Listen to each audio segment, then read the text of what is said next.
नमस्कार साथियों, KRS academy के इस यूट्यूब चैनल पर आप सब लोगों का बहुत बहुत स्वागत है। जैसा कि आप सारे लोग देख रहे थे, इंग्लिश की जो प्ले लिस्ट थी उसमें हमने पिछली क्लास में जेंडर्स ऑफ नाउन के तौर पर बातचीत करी थी। उसी चीज़ को आगे बढ़ाते हुए आज जो हम नाउन के केस के संबंध में चर्चा करेंगे। अगर आपने उस वीडियो को ठीक तरीके से पिछले वीडियो का अध्ययन किया है तो उसमें आपने देखा होगा कि लास्ट के अंदर हमने नाउन के जो बेसिकली दो केस थे, सब्जेक्टिव या नॉमिनेटिव केस या ऑब्जेक्टिव और एक्यूजेटिव केस, उसके बारे में अभी हमने चर्चा कर ली थी कि जनरली नाउन जो है वो या तो किसी सेंटेंस का सब्जेक्ट बनता है या किसी सेंटेंस का ऑब्जेक्ट बनता है या कंप्लीमेंट ऑफ प्रीपोजिशन भी बनने का काम करता है, जो कि आगे की बात है। हम सारे उस पॉइंट्स को हम आगे डिस्कशन करेंगे। बट बेसिकली मेरा कहना ये है कि जब कोई नाउन सेंटेंस का सब्जेक्ट बनता है तो उसको सब्जेक्टिव केस के रूप में लिखा जाता है, और जब कोई नाउन सेंटेंस का ऑब्जेक्ट बनता है तो उसको ऑब्जेक्टिव केस के रूप में लिखा जाता है। इससे हटके एक और केस होता है जिसको पजेसिव केस के नाम से जानते हैं। तो पजेसिव केस जो होता है उसमें क्या होता है, एक नाउन किसी दूसरे नाउन पर क्या करती है, अपना अधिकार शो करती है। मतलब हम ये कह सकते हैं कि स्वामित्व शो करने के लिए और जो अपने को डिजाइन फ्रेम करना होता है उसको पजेसिव केस कहा जाता है। तो आज की क्लास में हम चर्चा करेंगे पजेसिव केस पर, जो सी या 3 नंबर केस है, पजेसिव केस। और इसमें आप लिखिए कि जब कोई नाउन किसी दूसरी नाउन पर, जब कोई नाउन किसी दूसरे नाउन पर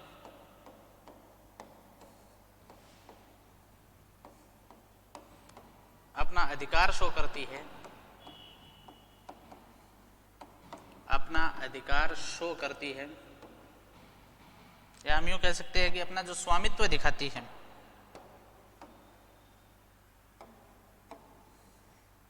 अपना अधिकार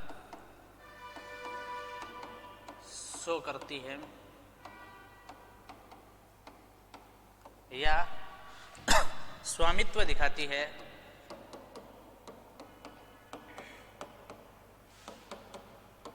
तो उसे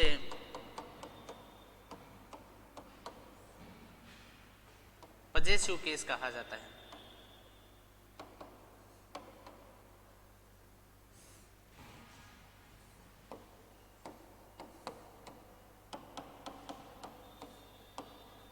अब बेसिकली पजेसिव केस जो है वो किसकी सहायता से बनाया जाता है, अपोस्ट्रोफी एस। आपने कई बार देखा होगा कि एस लगा के किसी भी एक नाउन को लिख लिया और उसके बाद में एस और उसके सिर पर जो कोमा लगाया जाता है उसको अपोस्ट्रोफी एस बोला जाता है, और इसके माध्यम से भी पजेशन शो किया जाता है या पजेशन बनाया जाता है। तो आप इसको आगे बढ़ाकर लिखे, इसे अब कोष्टक में लिखना इस तरीके से, अपोस्ट्रोफी एस। ये जो है ना, एस और एस के सिर पर जो कोमा है पहले एस है, इसे अपोस्ट्रोफी एस की सहायता से बनाया जाता है, बनाया जाता है।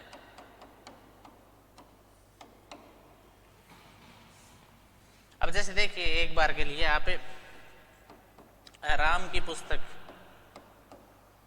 अब राम की पुस्तक की अगर हम बात करें तो सीधी सी बात होगी कि एक तो अपने पास नाउन है ये राम, और एक अपने पास ये नाउन है पुस्तक। जनरली ये प्रॉपर नाउन हो गया, ये कॉमन नाउन हो गया। राम का जेंडर जो है वो मैस्कुलाइन हो गया, पुस्तक का जेंडर क्या होगा, न्यूट्रल जेंडर हो गया। ये यहाँ तक कि हमने सारी चीज़ें पढ़ ली है, इनका काइंड्स भी पढ़ लिया है, इनके सिंगुलर प्लूरल हम ये कह सकते हैं कि इस रूप में भी इनको पढ़ लिया है, वचन भी पढ़ लिया है, इसके साथ साथ इसके जेंडर भी पढ़ लिया है। तो अब इसका क्या है, केस हम पढ़ रहे हैं कि राम की पुस्तक। अब देखो, इसको जो अंग्रेजी के अंदर कन्वर्जन होगा वो क्या होगा, राम्स बुक। अब पुस्तकें होता है तो बुक्स हो जाता। अब देखिए, ये राम्स बुक जो है ये क्या है, पजेसिव केस है, क्योंकि राम जो है वो पुस्तक पर अपना क्या दिखा रहा है, अधिकार दिखा रहा है, स्वामित्व दिखा रहा है, अपना मालिकाना हक दिखा रहा है। इसी तरीके से अगर हम ये कहें कि राहुल का घर, तो इसमें हो जाएगा राहुल होम। तो यहाँ राहुल जो है वो घर पे क्या कर रहा है, पजेशन कर रहा है। तो ये इस प्रकार की चीजें जो होती है उसको पजेसिव केस के अंदर। अब देखिए, पजेसिव केस में आप ये दोनों एग्जांपल्स लिख लें, और कुछ पजेसिव केस को बनाने के कुछ रूल्स होते हैं। कई जगह इसमें गलती हो जाती है कि अगर लास्ट में किसी वर्ड के एस लगा हुआ है और फिर हमने अपोस्ट्रोफी एस लगा दिया तो वो फिर गलत माना जाएगा। एक है ये केवल लिविंग थिंग्स के साथ है, सजीव जो चीजें होती है उन्हीं के साथ ही पोजेशन किया जाता है, निर्जीव चीजों के साथ नहीं किया जाता है। तो इसके कुछ बेसिक्स नियम हैं। तो यहाँ आप लिखें कि पजेजिव केस बनाने के रूल्स, पजेजिव केस बनाने के नियम।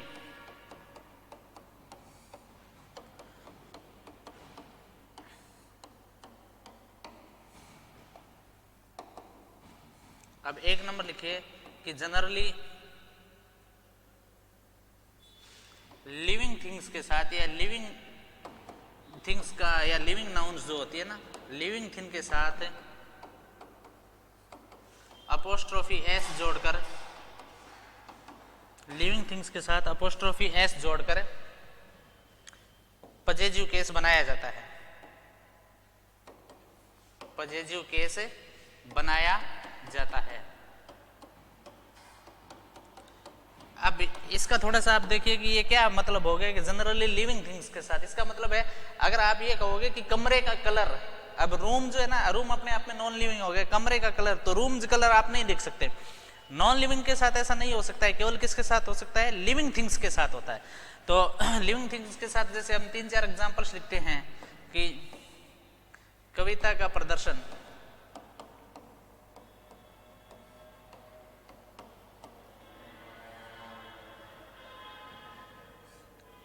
इसी तरीके से हम ये लिखेंगे कि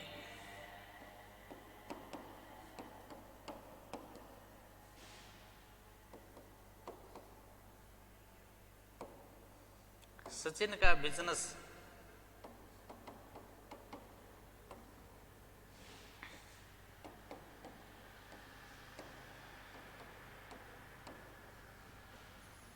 मोदी की सोच। अब ये जो सेंटेंस है इनका पोजीशन किस तरीके से बनेगा, कविता का प्रदर्शन की जगह हो जाएगा कविताज परफॉर्मेंस।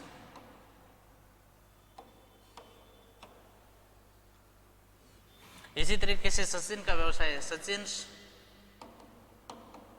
प्रोफेशन,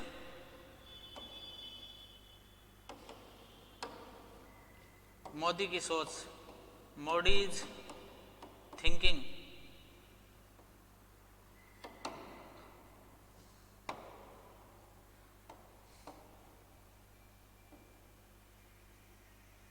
ठीक है, इस तरीके से ये बनता है।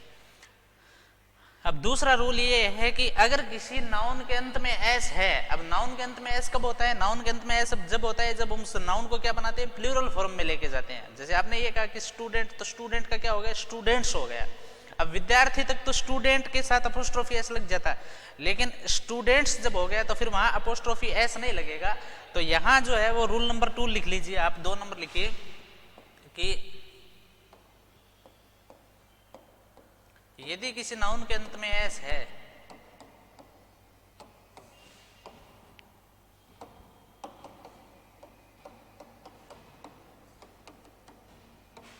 यदि किसी नाउन के अंत में एस है तो पजेजिव बनाते समय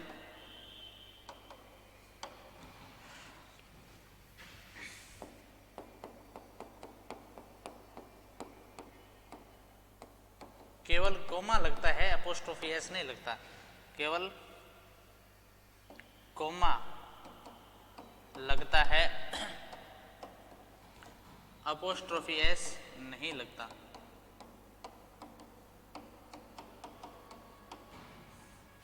अब जैसे मान लीजिए आपने ये कहा है विद्यार्थियों के बैग, तो स्टूडेंट्स बैग, बैग्स, ये अपना सही है। इसकी जगह अगर आपने ये बना दिया स्टूडेंट्स, फिर आपने ऐसा लगा के बैग्स बना दिया, तो फिर ये आपका क्या माना जाएगा, गलत माना जाएगा। और गलत का जो रीजन है वो ये है, ये आप विशेष हाईलाइट कर सकते हो कि जब एक बार ऐसा लगा हुआ है तो फिर दूसरी बार अपोस्ट्रोफी के साथ ऐसा लगाने की जरूरत नहीं है, और अगर हम लगाएंगे तो गलत माना जाएगा, क्योंकि ये अपने आप में सुपरफ्लुअस चीज है। अब जैसे हमने कोई सेंटेंस देखो आप, एक मैं आपको सामान्य सी बात बताऊं कि कोई एक महिला डॉक्टर है और उसकी जगह अगर हमने ये कह दिया she is a lady doctor, she is a lady doctor, तो वो गलत है, क्योंकि सी से ऑटोमेटिक समझ में आ गया कि वो क्या है, महिला ही है। उसकी जगह आपको बोलना पड़ेगा सी इज ए डॉक्टर, आपने कोई गलत बात नहीं की, she is a lady teacher अगर आपने ये कहा है तो फिर बात तो ये स्पष्ट है कि वो महिला है, लेकिन जब सी लग गया तो उसके साथ लेडी नहीं आएगा, ठीक है। तो वही चीज है, एक बार एस जब लग गया तो दूसरी बार एस लगाने की जरूरत नहीं है, और अगर लगाओगे तो सेंटेंस गलत माना जाएगा। तीसरा आप लिखिए कि हिसिंग साउंड वाले जो वर्ड होते हैं ना, जिनके अंत में क्या आती है, नाउन आती है, हिसिंग साउंड वाले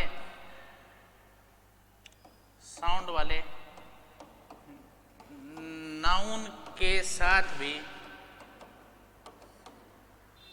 अपोस्ट्रोफी एस नहीं लगता।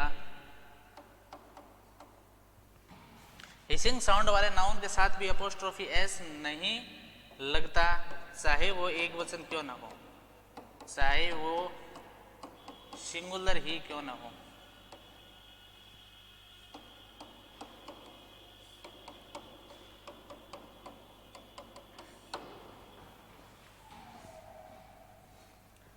अब हिसिंग साउंड वाले नाउन के साथ भी अपोस्ट्रोफी एस नहीं लगता, चाहे वो सिंगुलर ही क्यों ना हो। तो इसका अगर सीधा सा मतलब देखें तो देखिए ये हो गया ना कि अगर आपने यूं लिखा है, अब जॉन किट्स,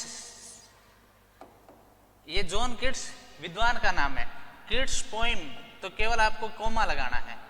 अब सीधी सी बात है कि ये जॉन किट्स की बात कर रहे हैं, एक वचन है लेकिन केवल एस के साथ कोमा कोमा लगेगा, एस नहीं लगेगा। अगर आप ये कहते हो किट्स और फिर दोबारा एपोस्ट्रोफी एस लगाते हो और फिर पोइम लगाते हो, तो फिर आपका ये क्या हो जाएगा, गलत हो जाएगा, ये सही है। इसी तरीके से जीसस,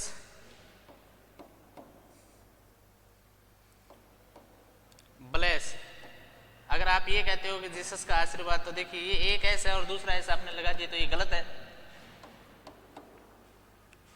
जीसस ब्लेस या ब्लेसिंग, ये क्या माना जाएगा, सही माना जाएगा। तो इन चीज़ों का आप समझने की कोशिश कीजिए कि ये हिसिंग साउंड वाले, अच्छा सर हिसिंग साउंड क्या हो गई, हिसिंग साउंड का मतलब जिसके अंत में क्या हो गया, एस हो गया। जिसके अंत में जब एस है तो फिर उसके साथ केवल और केवल क्या लगेगा, अपोस्ट्रोफी का कोमा कोमा लगेगा, एस का यूज नहीं किया जाएगा। और लास्ट लिख लीजिए कि नॉन लिविंग थिंग्स के साथ या 4 नंबर लगा के लिखिए, जो नॉन लिविंग नाउन है, नॉन लिविंग नाउन के साथ अपोस्ट्रोफी एस नहीं लगता है।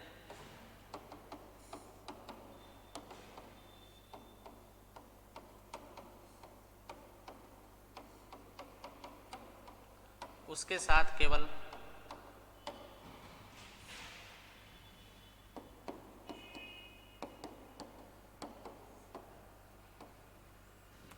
ऑफ लगाकर ही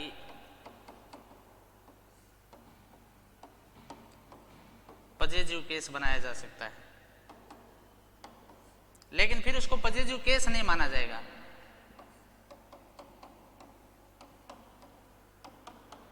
अब देखिए यहाँ पजेसिव केस नहीं माना जाएगा तो क्या माना जाएगा, वो एक आगे की बात मैं आपको अभी बता देता हूँ। वैसे तो हम ये कॉम्प्लीमेंट ऑफ नाउन जब पढ़ेंगे तो उस दौरान पढ़ेंगे।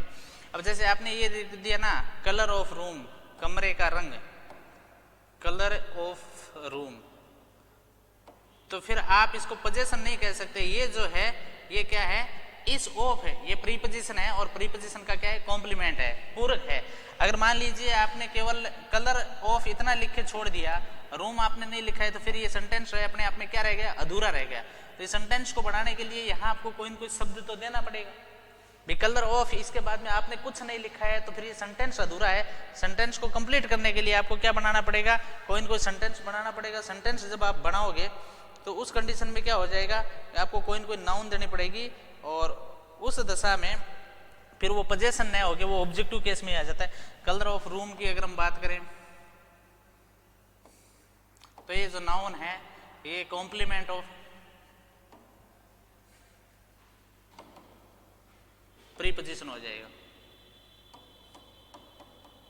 तो बेसिकली अपने को क्या है, अगर हम बात करें केस ऑफ नाउन की, तो केस ऑफ नाउन 3 हैं, जिसमें 2 हमने पिछली क्लास में पढ़े थे, नॉमिनेटिव या हम ये कह सकते हैं कि सब्जेक्टिव केस, दूसरा ऑब्जेक्टिव या एक्यूजेटिव केस,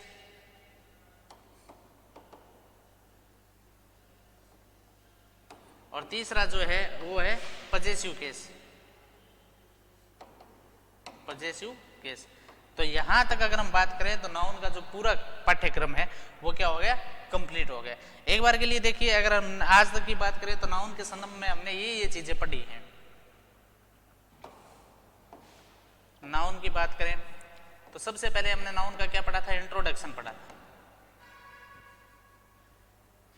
इंट्रोडक्शन के अंदर क्या आ गई, इसकी डेफिनेशन आ गई और उसके टाइप्स आ गए। दूसरा हमने नाउन्स के क्या पढ़े थे, काइंड्स पढ़े थे। काइंड्स की अगर हम बात करें तो उसमें हमने एक प्रॉपर पढ़ा था, दूसरा कॉमन पढ़ा था,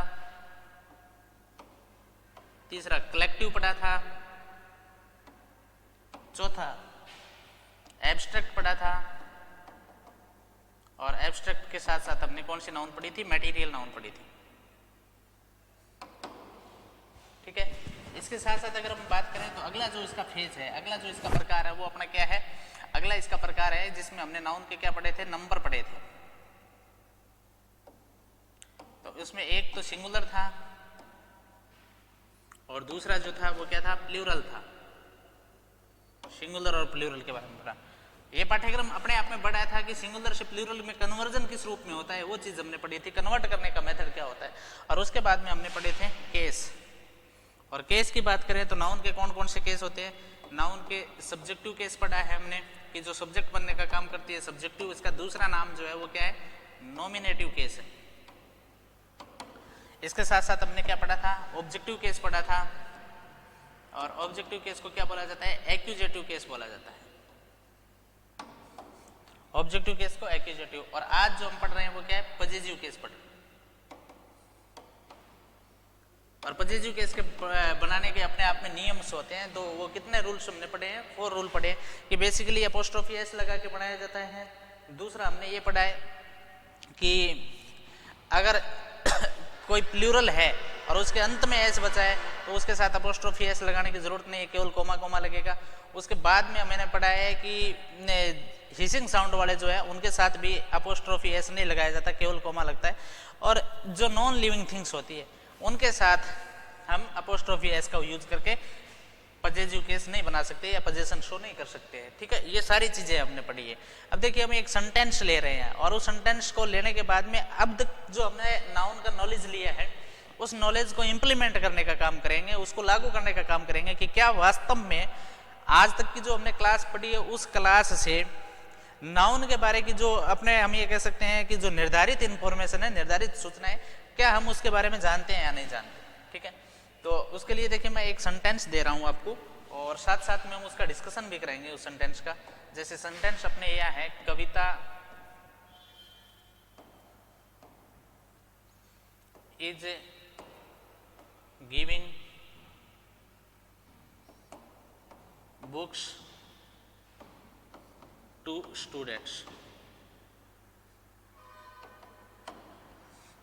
इसका मतलब ये हो गया है कि कविता जो है वो विद्यार्थियों को क्या दे रही है, पुस्तक दे रही है।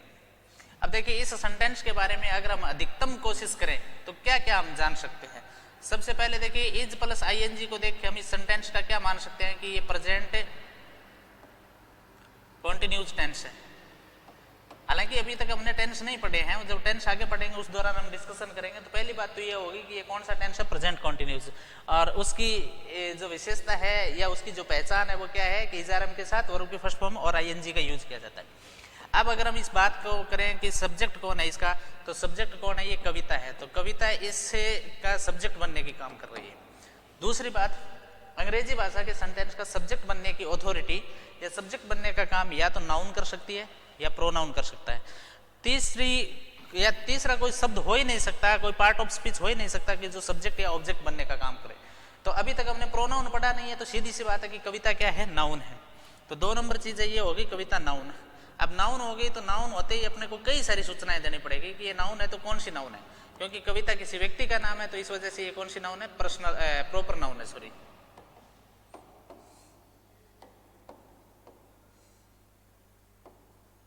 प्रॉपर नाउन हो गई। नंबर 2 बात देखिए आप कि कविता जो है वो सीधी सी बात है कि ये अपने साथ इज लेकर आई है, तो ये क्या है, सिंगुलर है। उसके साथ ये फेमिनाइन जेंडर है।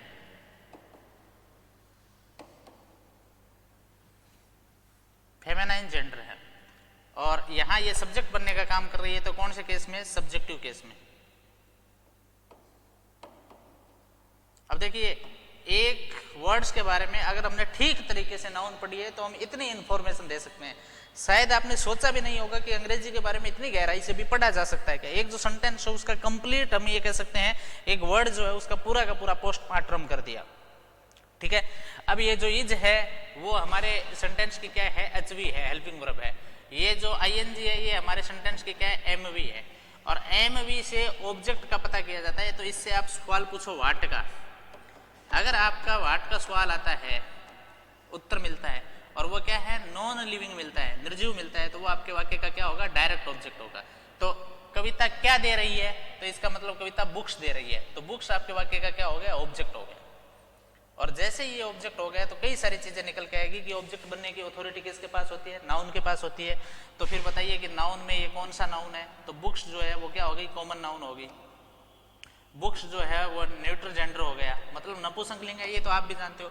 बुक्स के साथ एस लगा हुआ है तो ये क्या हो गया? प्लूरल हो गया,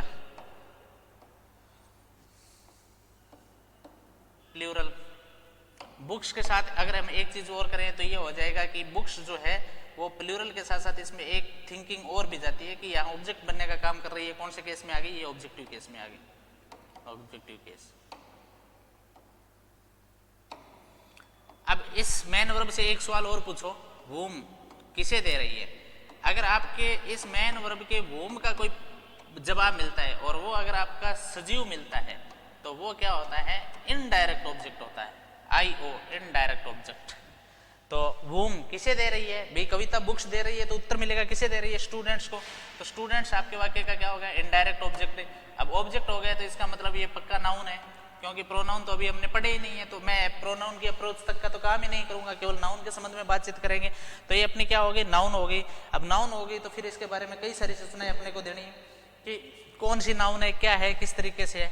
इनडायरेक्ट ऑब्जेक्ट की बात करें तो नाउन, और नाउन में फिर अपने को प्रकार बताना पड़ेगा। तो स्टूडेंट्स अलग अलग प्रकार के होते हैं,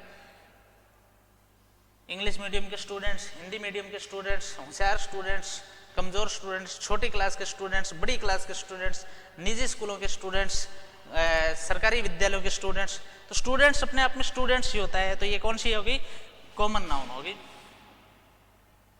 अब स्टूडेंट्स की शक्ल से देख के पता चलता है कि ये क्या है? प्लूरल है। इसके साथ एक चीज और भी देख सकते हो कि स्टूडेंट जो है महिलाएं भी बन सकती है, पुरुष भी बन सकता है। तो अपने आप में जो जेंडर, ना तो इसका फेमिनाइन जेंडर होगा, ना ये मैस्कुलाइन होगा, ये कॉमन जेंडर होगा, क्योंकि स्टूडेंट्स में जीवन तो होता ही है, तो न्यूट्रल तो बनने का कोई सवाल ही नहीं है। तो ये फिर ये क्या हो जाएगा? कॉमन जेंडर हो जाएगा। और ये यहाँ ऑब्जेक्ट बनने का काम कर रही है, तो इसलिए कौन से केस में आ जाएगा? ये ऑब्जेक्टिव केस में आ जाएगा। अब देखो, ये एक सेंटेंस था, Kavita is giving books to students, एक सेंटेंस था, लेकिन एक सेंटेंस के बारे में भी हमने कितनी इंफॉर्मेशन उपलब्ध करवा दी कि भी अगर ये कविता है तो क्या है? नाउन है, तो फिर कौन सा नाउन है, कौन सा इसका नंबर है, कौन सा इसका जेंडर है, ये किस केस में काम कर रही है। इसी तरीके से हेल्पिंग वर्ब क्या है, इसकी मेन वर्ब क्या है, मेन वर्ब से क्या पूछें और क्या उत्तर मिलेगा, तो फिर वो क्या हो सकता है यहाँ तक, क्योंकि जो मतलब नॉलेज जो है वो क्या का ही उत्तर है। जब तक अपनी जिज्ञासाएं क्रिएट नहीं होगी हम सीख नहीं सकेंगे, और जब जिज्ञासाएं क्रिएट हुई उसको सीखने की कोशिश करी और वहां अपना ज्ञान जो है वो क्या हो जाएगा? संचित हो जाएगा। तो ये अपने आप में एक बहुत बड़ी टास्क है। कहने को हो सकता है कि मेरी पिछली 3 क्लासों में हमने केवल नाउन के बारे में ही चर्चा करी है, नाउन के बारे में ही पढ़ा है, लेकिन उस चीज को अगर ठीक तरीके से पढ़ लिया तो आज हम बहुत क्लियरली इस बात को समझने में समर्थ हो पाएंगे कि ये जो नाउन है अपने आप में NOUN 4 अक्षरों का, 4 अक्षर जो है उनका एक वर्ड है, लेकिन ये बहुत व्यापक है।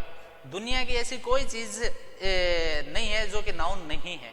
अगर मैं हूं तो मैं भी नाउन हूं, अगर आप है तो आप भी नाउन है। मेरे और आपके द्वारा ये जो कम्युनिकेशन हो रहा है, तो कम्युनिकेशन के बीच में जो कुछ भी यूज किया जा रहा है, चाहे ये बोर्ड हो, चाहे ये मार्कर हो, चाहे ऊपर लगी हुई लाइट्स हो, चाहे ये कैमरा हो, चाहे ये कंप्यूटर हो, या फिर हम ये कह सकते हैं इंटरनेट हो, या आपके फोन में जो आपका मोबाइल फोन हो, या आप तक जो मेरी आवाज पहुंच रही है वो साउंड हो, ये जो सारी चीज है ये सारी की सारी क्या है? नाउन है। दुनिया की ऐसी कोई यूनिट नहीं है जो नाउन नहीं है। हाँ, ये अलग चीज है कि वो कौन सी नाउन होगी, ये जानने का विषय है। वो कौन सा जेंडर होगा, वो कौन सा नंबर होगा और वो किस केस के अंदर काम कर रही होगी।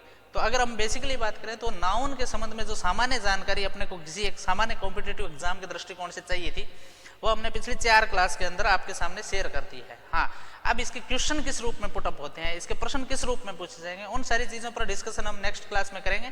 तब तक के लिए आप मेरे साथ मिलकर चलिए। आप सब लोगों ने इतना कोऑपरेशन किया, उसके लिए बहुत बहुत धन्यवाद। Thank you.